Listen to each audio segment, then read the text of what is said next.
Hello, and welcome to another edition of HMP News. I'm Josh Lucier. And I'm Tommy Whaley. Today we will take a look at some sports, snow day thoughts, upcoming changes, and more. Stay tuned, we'll be right back.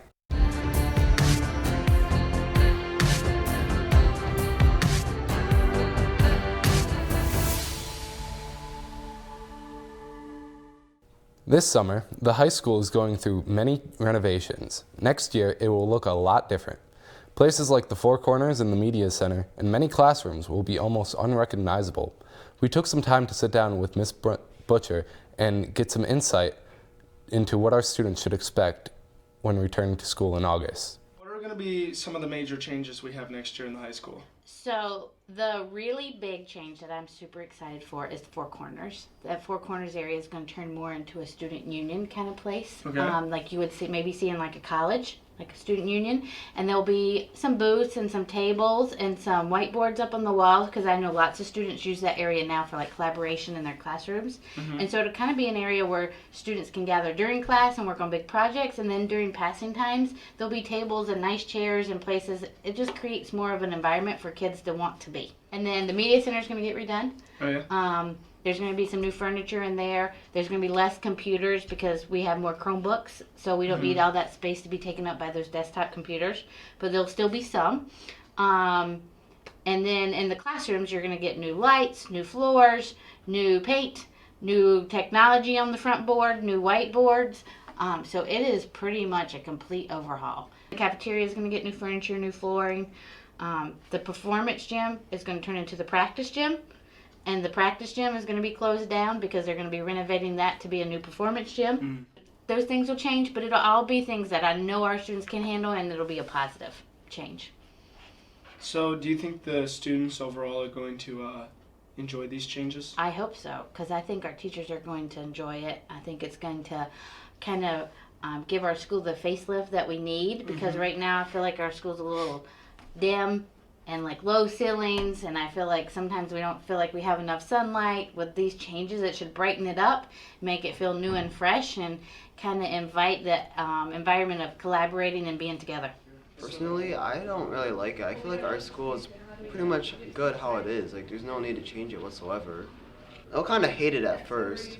So like the first few weeks, they'll dislike it. Like, they'll have to get used to changes, but after a while, they'll start like, they'll think it's alright, and then that's like how they're going to remember the school. Is the school going to be expecting any policy changes along with these physical changes? So policy changes at school, this is how this happens. Every year we have to revisit a few policies to make sure they're in line with what's best for students, right? So there will be some things, like I said, about the Four Corners area and how you behave there, right? And like the behavior expectations. There'll be some things that we need to revisit like that, like maybe lunchtime policies might come into play if there's more room for people to eat lunch in the courtyard. Yeah. So those things will come up.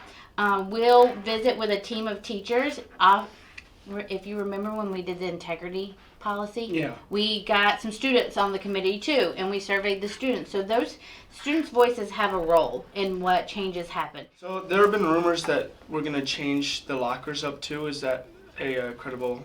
That's true. We are getting new lockers. They are going to be double stacked lockers, so there'll be a locker on bottom and a locker on top, but they're going to be wider. So that's why we did that, because they're going to take up more space, along the wall. If they're wider, so we had to double them up so that we would have enough room and still have enough room for all of the cool changes with the Four Corners and along the hallways and things like that. Summer is near in sight, and with that comes the end of high school for the seniors. Has senioritis set in? We sought to find that out. 9.5.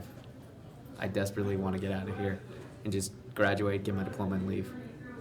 Probably like a 8 right now. It's just I don't really have any motivation to keep going through school. I'm tired of it, ready to go home. About a 6 or 7. I don't know. I don't really have an answer why. Last year high school, 4 more months left. Can't wait to go. I don't know, just hanging out with friends. That's always pretty good. Just, laughing during the day, getting happiness. I try to just stay focused on schoolwork because it's just something to keep me busy throughout the day, but I get really bored throughout the day of just not really doing much because I took a lot of more blow-off classes this year than I have other years, so I tend to have a lot more free time during school. Sporting events. The sporting events were really fun with high school, so I'm going to miss that when I go off to college. I guess I'll miss seeing people every day. Other than that, I don't think there's going to be too much I'll miss. As winter starts to tone down, we caught up with some fellow students and staff to ask what they did on their snow day and what they think will come the rest of the year. On my snow days, I have 2 kids at home, so they usually get a snow day because they go to East Lansing schools, and we usually get the same snow days. So on my snow days, I spend time with them. A lot of times we go sledding. I always make pancakes on our first snow day of the year, which this year has been the only snow day of the year. Usually sleep in, and I make popcorn usually. I play video games and go out with people. I obviously sleep in, right, and have a nice breakfast and pretty much just sleep. I try to maybe get a head start on homework, but that never actually happens. I do not think we will have another snow day, no. No, we're not having any more snow days. So I'm gonna say that was it. I think we're done. I don't think it's gonna snow that much more. So it's kind of sad we only got one.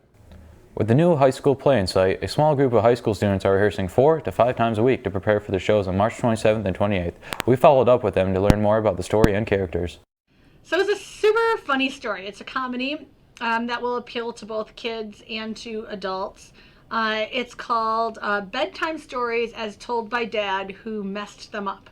So these kids are desperate for Dad to tell them a bedtime story, but they make some demands about things that have to be in the bedtime stories, and he has to make them up. He's not allowed to use a book. So as he's trying to remember these stories from his childhood, these fairy tale stories, he gets them all mixed up and tells them wrong, or the kids insist that there be a dinosaur in the story. And so we see kind of these traditional storylines with all this humor thrown in thanks to the kids' request and Dad's inability to remember how the stories go.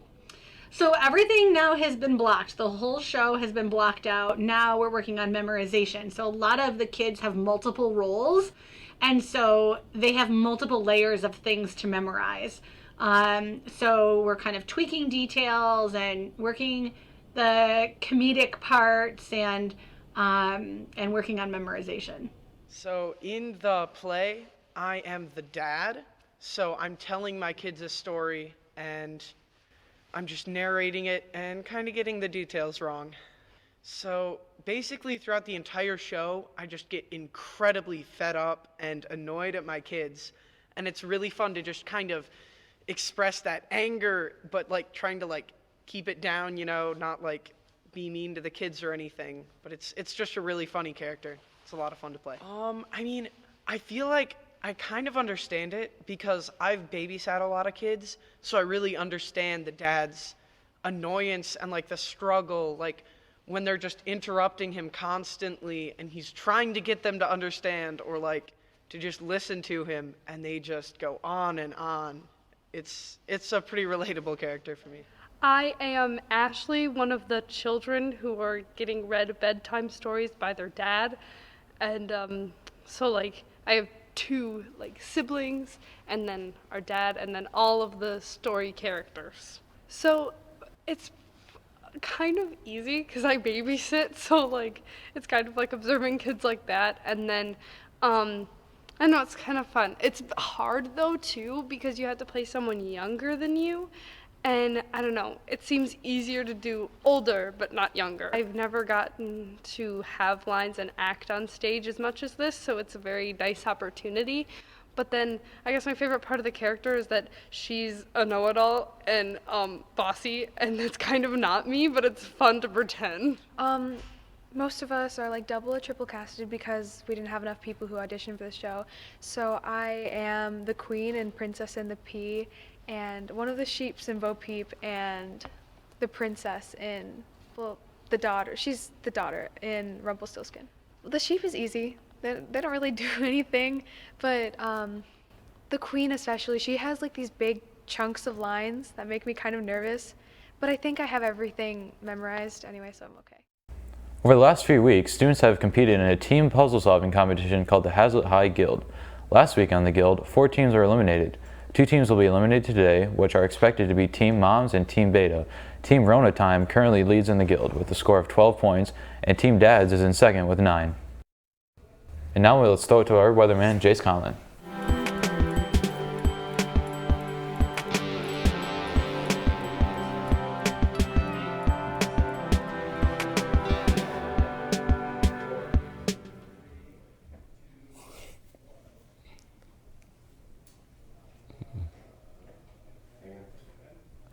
Good afternoon, Haslett. I'm Jace Conlon. Now, it's looking like it's going to remain a pretty bad day today, but as we move into the weekend, it's looking like to brighten up and get some early springtime action on Sunday. Now, as we roll into the rest of the week, it's looking like it's going to be drab and dreary on Monday and Tuesday, getting some rain and up to an inch of snow on Wednesday, but it should brighten back up, reaching 48 degrees on Thursday. Now we're going to whip it back to the desk with sports.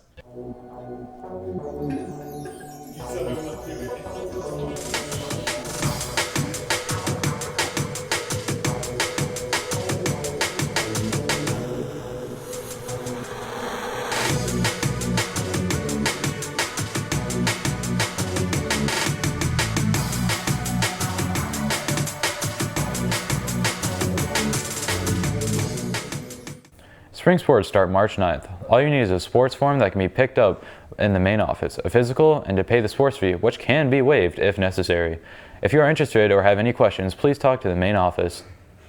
Monday marks the start of most of the spring sports, and Haslett's gearing up for some great spring seasons. The girls' tennis team is especially hoping for a better season than last year's. We asked some returning team members about expectations for the upcoming seasons and personal goals and how they're planning on improving from last year. We have a lot of underclassmen still, not a ton of upperclassmen, so it's definitely going to be a building year. And just it's probably going to be a really fun time, just a lot of team bonding experiences, and we're just going to have fun. That we take the title, the regional title, and we really want to go to states this year. Just that our overall record's better and we work together as a team a little bit better this year. Bond more and work together better than we did previous years. And I expect us to get farther than we did last year. I hope to play singles this year. Definitely, I would like to try to win a flight at leagues. I think that'd be really cool.